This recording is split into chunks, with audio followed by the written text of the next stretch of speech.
It is my honor to introduce our speaker today, historian and author Katherine Rinehart.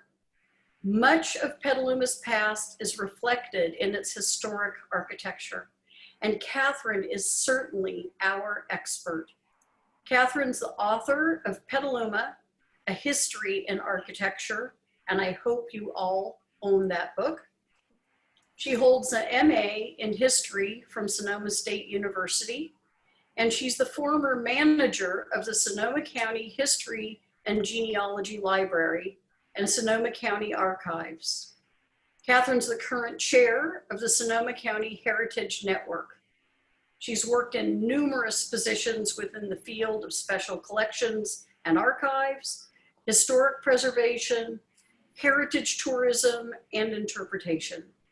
She specializes in house history, documentation, general research, and teaching, writing, and creating exhibits.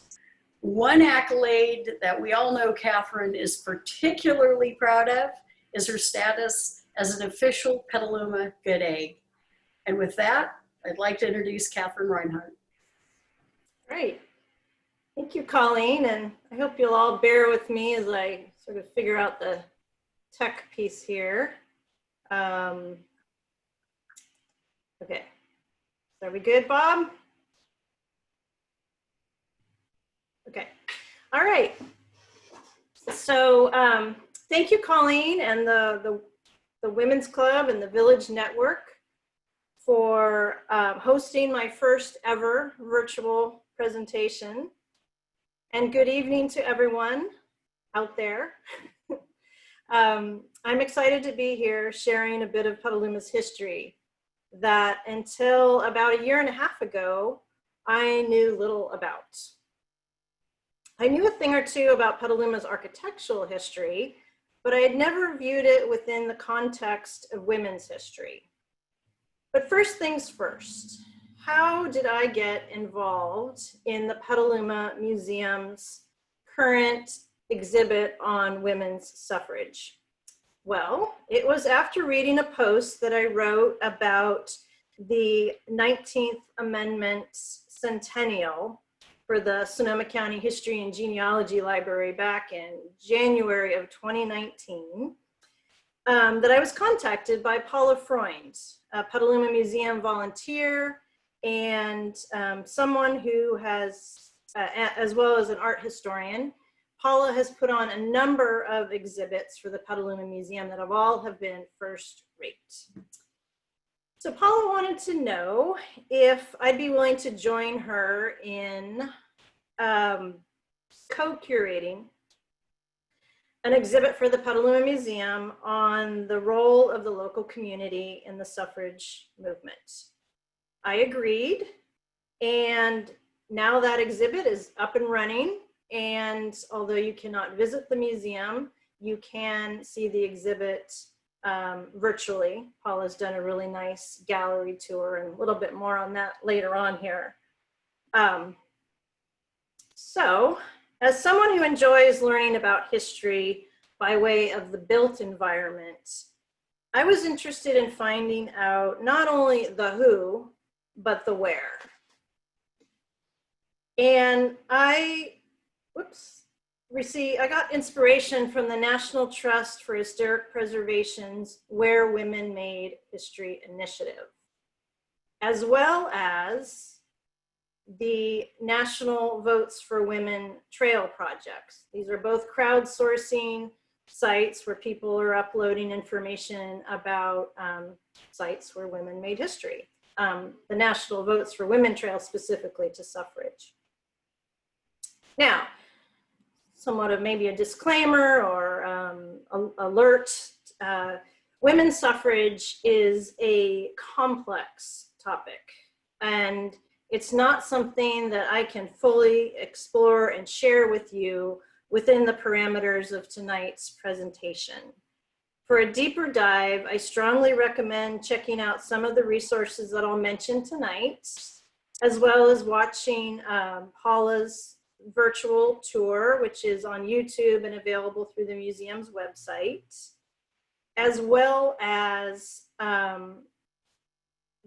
John Sheehy's blog, Petaluma Historian. John Sheehy has wrote a number of posts about suffragists, Petaluma suffragists, and much of the content from those blogs is also reflected in the exhibit itself. So he's a really great resource, and the three of us have had a really good time working together and learning from each other as well. My focus is on sites, the physical reminders of past that until now have not been documented for their association with the suffrage movement. First, I had to determine if there was a women's suffrage movement in Petaluma. So my research began, was there anyone advocating for women's right to vote or not in Petaluma prior to the ratification of the 19th Amendment, the centennial of which we're celebrating this year? Traditional Sonoma County histories include very little on the topic. So I turned to an authority on the subject, Robert P.J. Cooney Jr., in his book, Winning the Vote, The Triumph of the American Women Suffrage Movement. This is an outstanding resource, and it's available through the National Women's History Alliance, which I can't say enough about. A fantastic resource for not just suffrage history, but any aspect of women's history that you may be interested in or have yet to discover. Also, the National Women's History Alliance started out as the National Women's History Project and was founded in Sonoma County 40 years ago. So that's pretty cool. What I discovered is that since California women had secured the vote in 1911, there wasn't much leading up to the passage of the 19th Amendment here in Petaluma, meaning between 1911 and 1920, there wasn't a lot going on, so we took it back.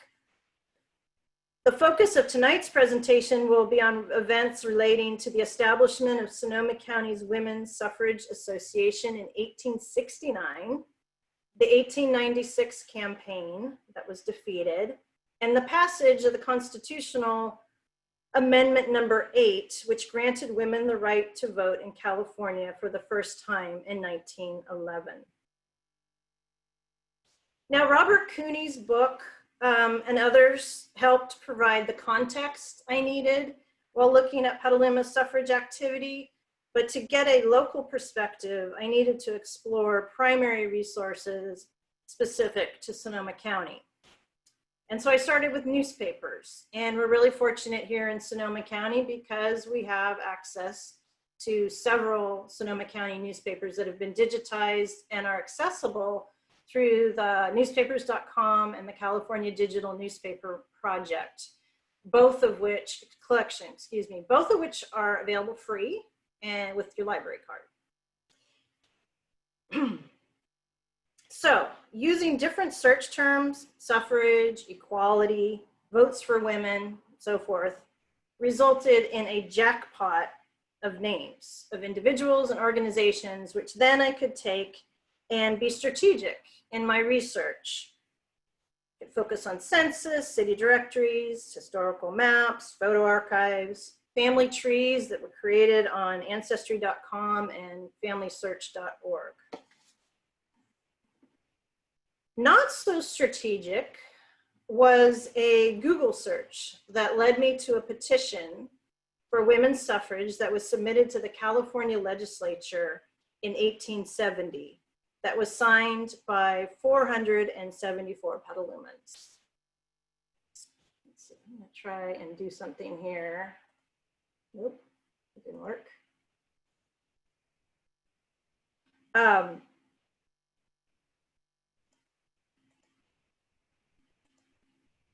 Okay, sorry, just trying to get used to the technology here. Okay, 1870 petition, 424 Petalumans signed it, asking the California State Legislature for votes for women.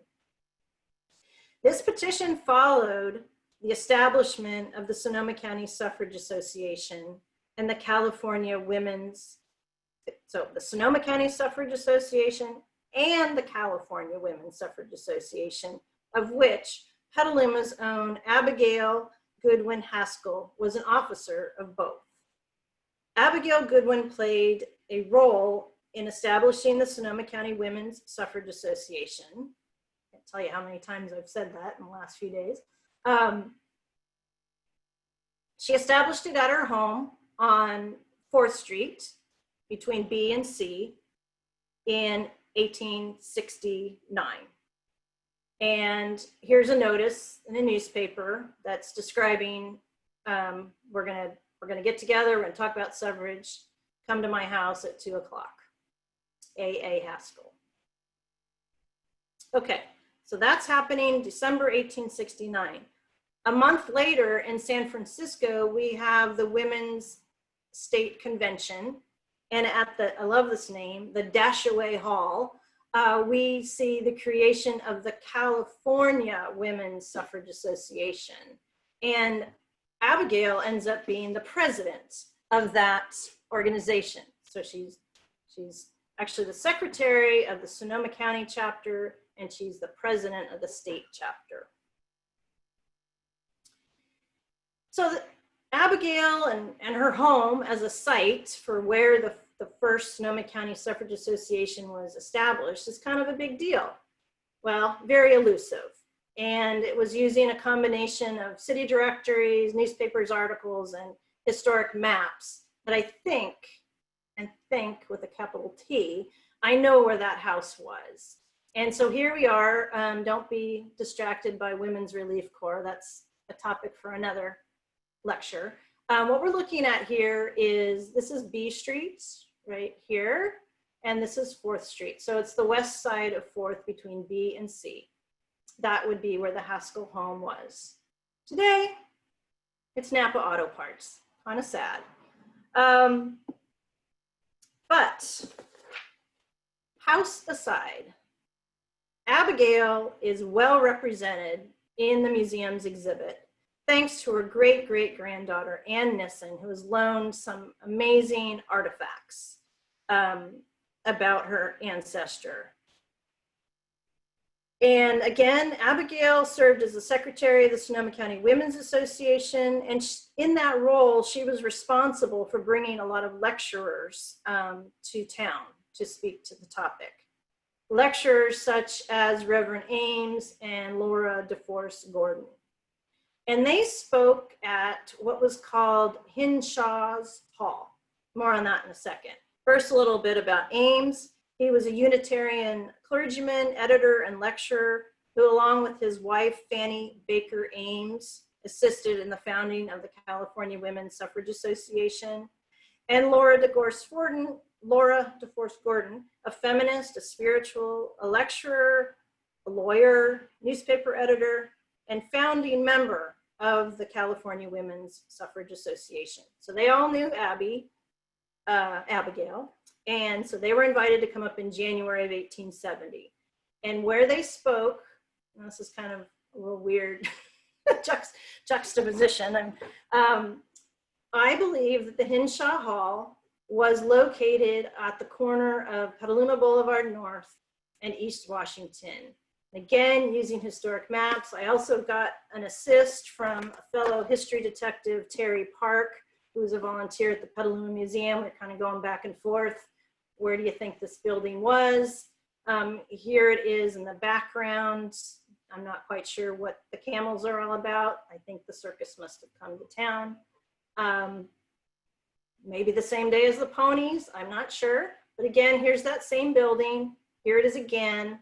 And it was torn down and the hall would have been upstairs, and it was torn down in the 1960s and would have been where this tree is today. And actually, East Washington Street has been widened, so it was bigger than the tree. So Hinshaw Hall is gone. Have no fear, we do have a standing building that I can talk about. Might not look like it in this picture, but okay. By the 1880s, the Petaluma Theater was the place to be if you were on the suffrage lecture circuit. And this was a building that is on, believe it or not, Kentucky Street between Western and Washington Street. And it was built in 1870 by the Washington Hall Association. And it's been known as the Petaluma Theater, the Washington Hall, the McClay Building, the Opera House, so forth. When it was designed by San Francisco architects Stephen H. Williams and Son of San Francisco. And it was Frances Willard who spoke here in 1883. Many of you may know this, but for those who don't, Frances was the founder of the National Women's Christian Temperance Union, and it's a founder, and she was its second president. And under her leadership, the WCTU grew to be the largest organization of women in the 19th century. It was also, here's the key, it was under Willard's leadership that the WCTU formally endorsed women's suffrage. Willard and other leaders of the WCTU recognized that women's ability to vote was essential to achieving the goals of the organization. That went beyond temperance, although that was their main mission. Sometimes it's really hard to find pictures of people, but I love this one. Another speaker was Sarah Severance. She spoke here in 1893 and born in New York, graduated from the Oneida Conference Seminary in 1857. 1862, she moves to San Jose, sets up a private school. Then she joins the WCTU and is elected state superintendent of California. The WCTU provided, I mean, obviously these women were interested in the mission, but it provided these opportunities to be leaders, to hold office and make change. And so that's why we see a lot of crossover between the WCTU and suffrage. Anyway, in the 1890s, she was funded by the WCTU to tour the state of California promoting school suffrage. And I found this great quote yesterday that talks about her being quite the humorist, a lionist of orators, and I wish I could have been around to hear her speak. Okay, probably more familiar to folks are Dr. Anna Howard Shaw and Carrie Chapman Catt. Anna Howard Shaw spoke at the Petaluma Theater twice, once in 1895 and the other in 1896. And this is leading up to the 1896 election. So people, not just women, people are coming from around the country to California to help us get the vote. And so we have these heavy hitters showing up. Anna Howard Shaw was a physician, one of the first ordained female Methodist ministers. She was president of the National American Women's Suffrage Association at the time of her visit to Petaluma.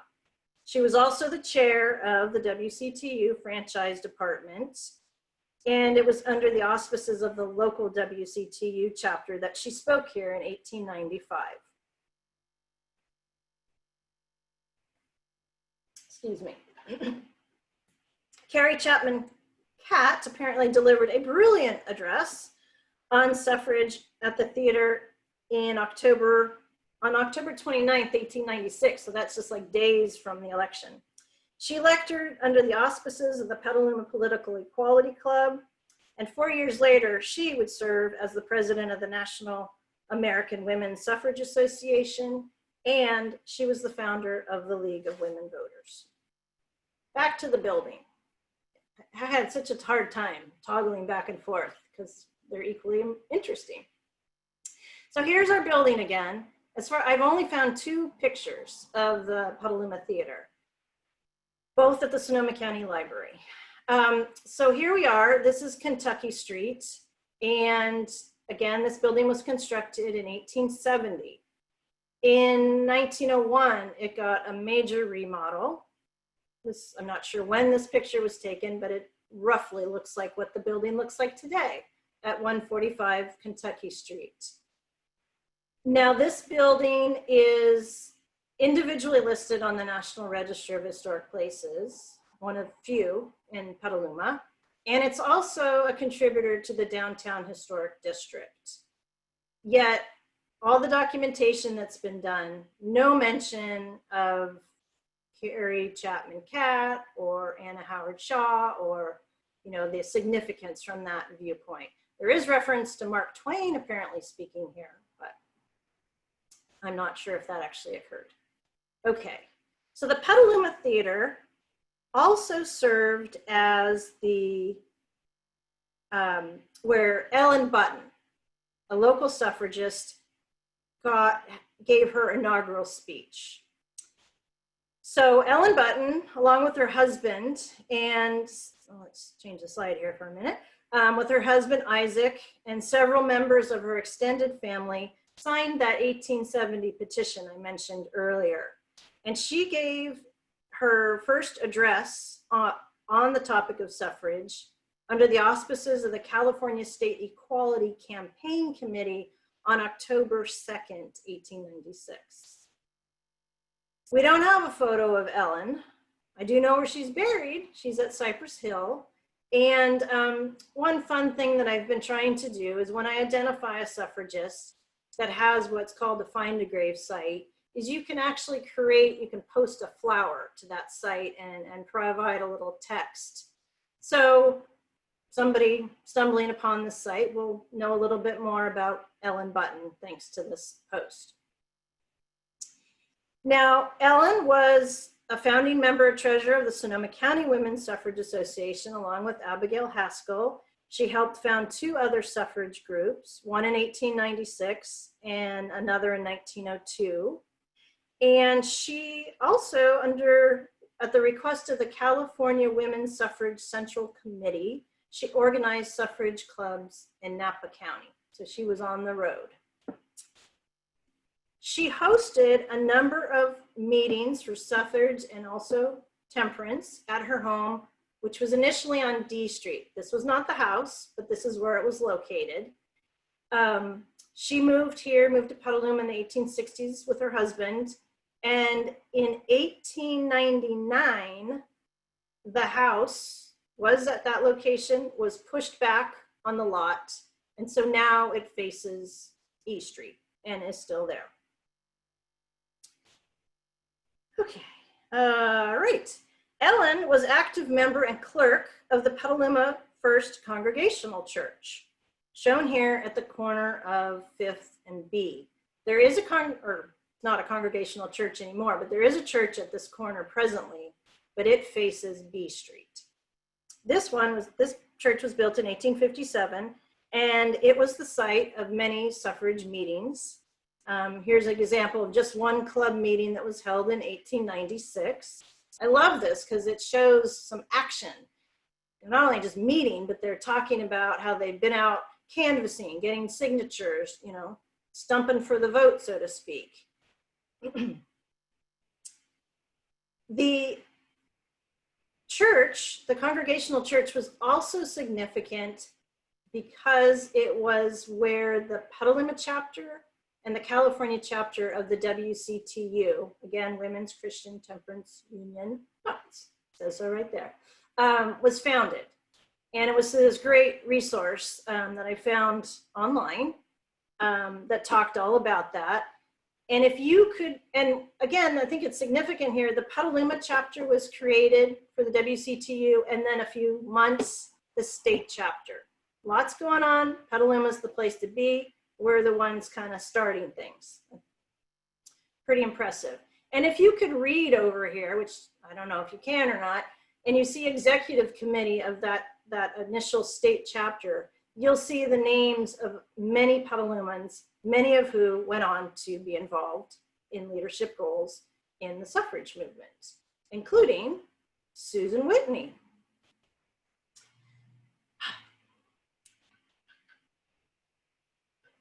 Susan Whitney, let's see here, I've gotten ahead of myself. Susan Whitney moved into this house at the corner of E and 6th Street in the 1860s with her husband, Albion Paris Whitney, who was a grain merchant and later a state senator for California, along with their 6 children. The house was probably built in the 1860s. During the 1890s, Susan Whitney's parlors were often filled with members of the WCTU, the Political Equality League, and a host of other organizations that she was involved with. And it was at this house that the plans for Carrie Chapman Catt's visit to Petaluma in the fall of 1896 were discussed. I don't know, I doubt Carrie Chapman Catt slept here, but she was certainly discussed here. Here is, let's see, I need to move this so I can read. So here we see the Whitney house here in this postcard from the museum. And what I love is this article I found on the day of the election in 1896. Susan Whitney is out there with Catherine Denman, who's actually her neighbor, and they are putting up signs, tacking up signs near polling places. And I love this, so visual. Her white dress, her white horse, drew Mrs. Whitney's phaeton, bearing the slogan on its broadside, "Vote for the 6th Amendment." How I would love to have a picture of that scene, but we need to just imagine it from what we read in the newspaper. Okay, house next door. This is the home of Isabel Denman, and it was actually built in 1886 by Arthur Whitney, Susan's son, and also Isabel's son-in-law, but we're getting in the weeds there. Anyway, it was at this house that the first meeting of the Petaluma Political Equality Club had. Now, I haven't found evidence of Mrs. Denman actually being a board member, but she certainly was active. She's mentioned at their meetings. So she moved into this house with her husband, Ezekiel Denman, in 1891. He was her second husband. The house still stands, and both houses are in the A Street Historic District. Yet again, nothing about their nomination, so to speak, mentions these associations. Okay, the second parlor meeting of the Political Equality Club was held at the home of Josephine Pilkington Hill. And this on 7th Street, did I say that already? Again, through newspaper articles, we get a sense a large, enthusiastic, and cultured band of women were assembled at Mrs. William Hill's parlors. Josephine Pilkington Hill and her husband, William, signed another signers of the 1870 petitions. She was active in the WCTU, and she was a charter member of Petaluma's Political Equality League, one time serving as vice president. She was also, as many in the audience know, was a member of the Petaluma Women's Club, which was organized in 1895. Find a grave. I was so excited. I could not find a picture of Josephine Hill at the museum, at the library, the usual places. It wasn't until I went to Find a Grave where a relative of Josephine's had posted this picture, a woman by the name of Melissa Hill Spees, I was pronouncing that right, who has since loaned a number of images to the exhibit and to the museum for the exhibit, which we really thank her for. Back to the house. The house we see here was built in 1894 for William Hill and Josephine Hill by local builder Samuel Rodd, and it was designed by local architect T.R. Jacobs. Now, Josephine died, I think, in 1917 or 1918, and the house went to her heirs, And in 1920, the house underwent an amazing remodel. And I see remodel because I've actually seen the blueprints that show this house sort of in the background. So I don't know if this house kind of got incorporated into this house and they lobbed off the third story. I'm not sure what happened. But we know that Raynor Jones was involved. We've got this great sketch that he did, and then here it is today. And it was designed in 1920 specifically to be a duplex. Okay, so the 1896 election ended in defeat for those seeking women's suffrage.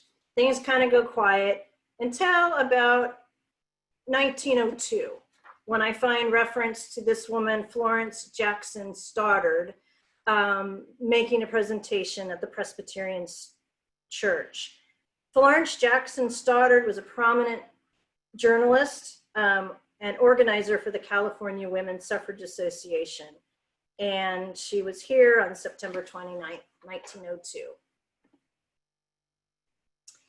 In 1903, we find Gail Laughlin, a lawyer, suffragist, and expert for the United States Industrial Commission, speaking at the Guild Hall of St. John's. And so St. John's, still there today, located on the corner of C and 5th Street. Behind it is the Guild Hall. And I just recently learned that the Guild Hall, this building, was here originally where this house is, and served as the church until this building, the current St. John's, was constructed in 1890. And it was designed by a very prominent San Francisco or Bay Area architect named Ernest Coxhead. This building is in the A Street Historic District. So it was at that meeting, again, we keep seeing these reorganizations of these suffrage clubs and leagues and associations, but it's all the same people kind of moving around. And it's all tied to, you know, winning an election and not winning and then gearing up for the next. So it's great. I love newspaper articles like this. Boom, we see Ellen Button, she's the president, Josie Hill, vice president, Susan Whitney's the treasurer, and some other folks, which I didn't include in tonight's talk. Back to the building. Okay, so here's another picture of the church. Better picture maybe of the Guild Hall.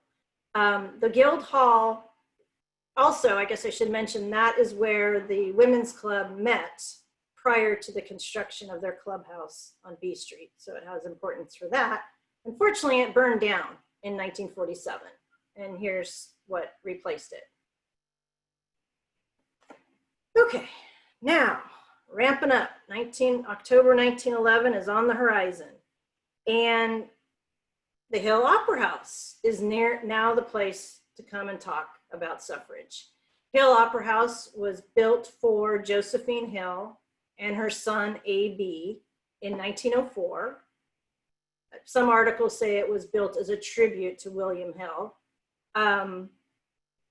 It was designed by San Francisco architects Havens, and I'm not sure I'm pronouncing this right, Tope, T-O-E-P-K-E.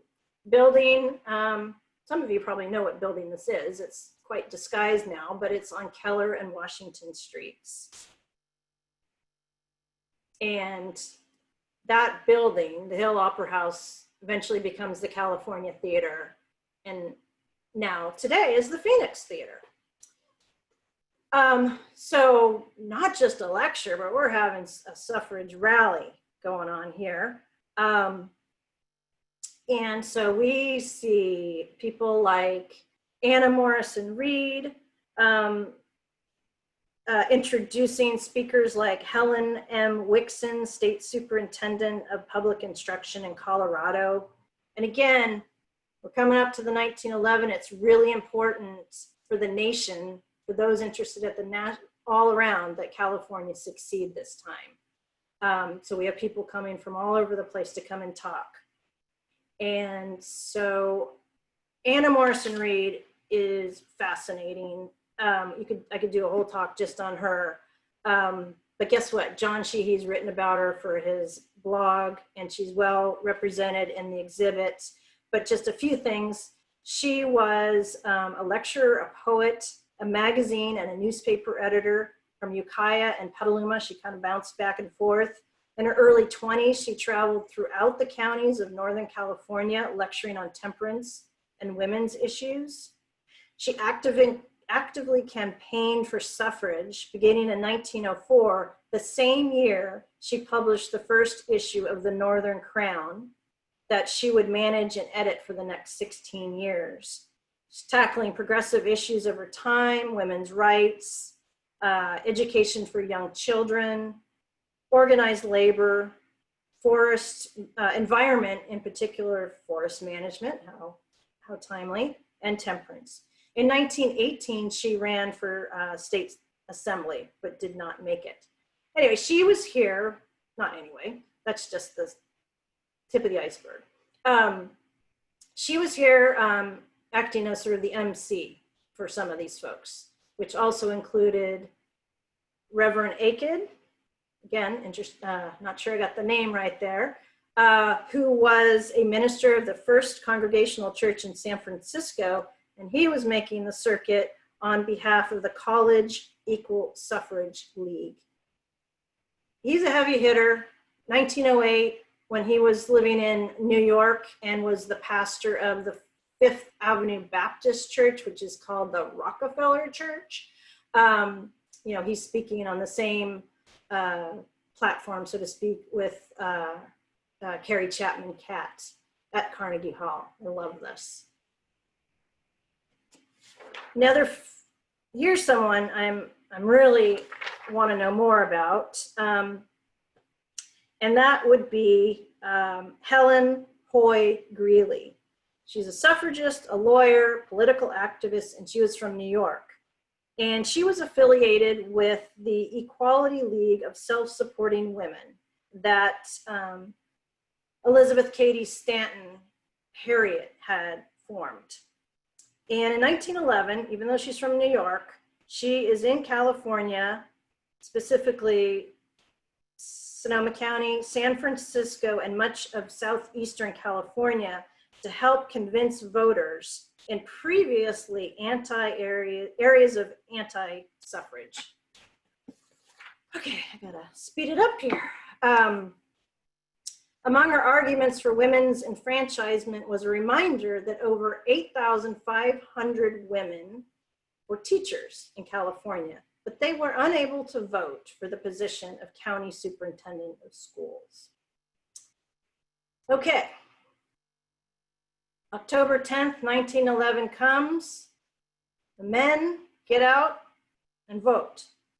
Well, what we see is this breakdown. It barely passed. The Sixth Amendment,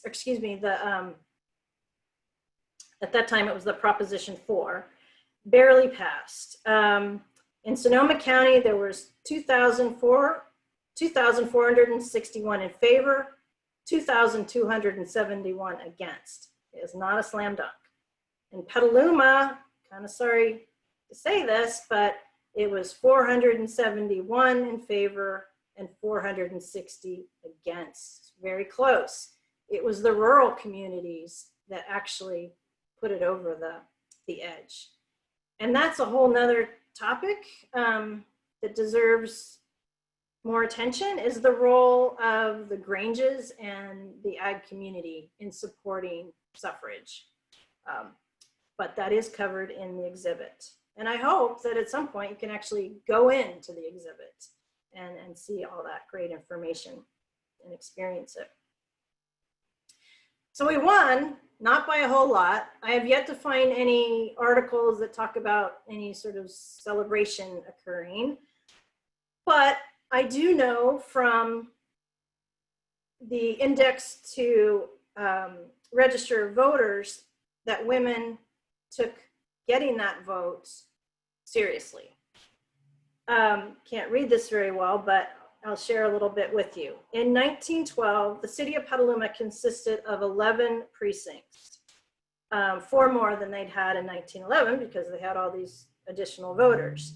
And then they had the 3 rural precincts. There were 3,436 Petalumans who registered to vote in 1912. 43% were women. And I had help with this math and all of this from John and Paula. I can't claim to have crunched the numbers by myself.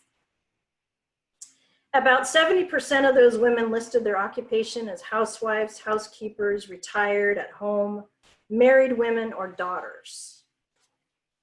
The remaining women gave their occupation, and those are highlighted here in yellow. This is the precinct number 1, which was over in what we would call Old East Petaluma today, where we have dressmakers, teachers, laundresses, silk mill workers, telephone operators, a nurse, a baker, seamstress, librarian, author, etc. So these women showed their support for suffrage by registering. Now, moving ahead a little bit, Helen Putnam would have only been 3 years old in 1912, but so she didn't register. But thanks to those I've talked to and others, when she was 21, she was eligible to vote. And when she was 37, she was elected to the Petaluma Board of Education. And when she was 56, she was elected to serve as Petaluma's first female mayor.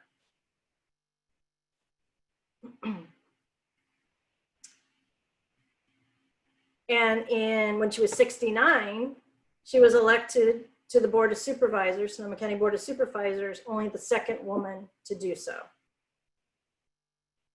These accomplishments all occurred while Helen and her family resided at this house on B at the corner of Fair. And I've heard it said that Helen liked to say, "I live at the corner of B and Fair, and that's my motto." The house was built in 1905. It was purchased by Helen's mother-in-law, Mabel Putnam, in 1922. Helen married Rutherford Putnam in 1937, and a few years later, they moved to 900 B Street. And here she is with her family, and through all this, I've been so fortunate to have made the acquaintance of Helen's daughter, Kate, right here. I've spoken to her daughter-in-law, Barbara, here, and her grandson, Adam. Someday I may actually meet them face to face. Anyway, they've provided these images for me, for us, really. I particularly like this one. Here she is at the Nerve Center of 900 B Street with her trusty assistant, Fred. When I first looked at this picture, I thought it was a tray table, but it's actually an old school desk. It's kind of interesting. Now, although no plaque exists in front of Helen's former residence, many are aware, well, there is a plaque. There's a Heritage Homes plaque, but I don't think it says anything about Helen. Many are aware that her house at the corner of B and Fair is where a woman made history. In addition, we have the Helen Putnam Regional Park. We have Putnam Plaza in downtown Petaluma, and there's actually a Putnam Park in Cotati. And in 1982, the California League of Cities created an award in her honor. And guess what? She was the first woman elected to serve as president of that organization. Now, the other women I've spoken about tonight who are included in the exhibits have not individually or collectively been recognized. Their contributions to Petaluma history until now has largely been hidden. Earlier, but we know who they are, and we know these sites now, and we can do something about this, bringing them out of the shadows. I mentioned the National Trust, where women made history, the National Votes for Women Trail. These are crowdsourcing. You can nominate sites pretty easily. You want to take it a step further. There's a California Register of Historical Resources. This is basically the California version of the National Register. This is something that I think maybe the Women's Club is pursuing at this point in time, which is great. But there's more research to be done. But the good news is there's lots of information out there. When I first started this research, not very much. I would say in the last 18 months, because of the centennial, the access to digital material has quadrupled. It's amazing. And in some ways, I wonder if COVID has helped. People have time to pull those things out of their closets and start making them accessible to the public. I mentioned the National Women's History Alliance, can't say enough about them. Oops.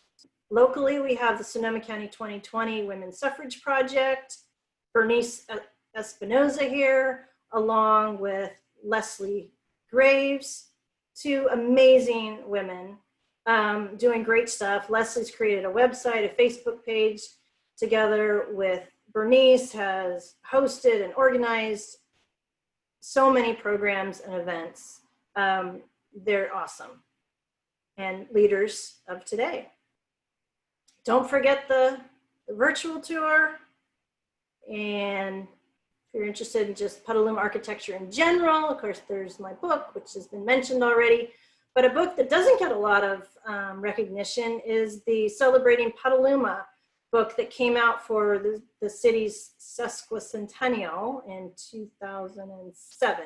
And I had the honor of being asked to write a chapter for this book. And so I teamed up with my friend and architectural historian, Marianne Hurley, and we have a chapter on landmarks. And this book's a little hard to get, especially now with so many places you would normally go to buy it being closed. If you are interested in getting a copy, please feel free to contact me through my website.